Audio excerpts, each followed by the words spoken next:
नमस्ते सम्पूर्णमा मेरो बिहानको ड्युटी चाहिँ भइसकेको छ अनि नानी पढाउने खुवाउने पिलाउने अनि घर पनि सारसफाइ पनि गर्नुपर्ने हुन्छ अनि सो मेरो चाहिँ नानी सुताउने टाइम पनि भइसकेको छ। नानी रुँदैछ है, नानी पनि सुतिसक्यो। अब मेरो काम ड्युटी सुरु भएको छ।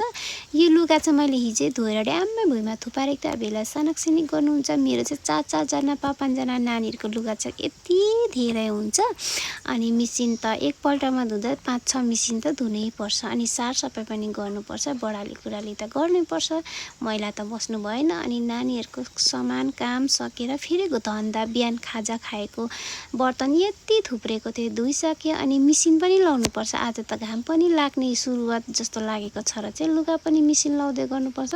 लुगा पनि धेरै थुप्रै छ। फेरि खाना पकाउने ड्युटी पनि हो। अब खाना पनि पकाउनु पर्यो, खाना त खानु पर्यो, काम मात्रै गरेर भएन भनेर हतार हतार खाना पनि बसाउँदैछु। लै त साथी सिटी पनि लागिसके। म चाहिँ हत्तुई भएँ लु।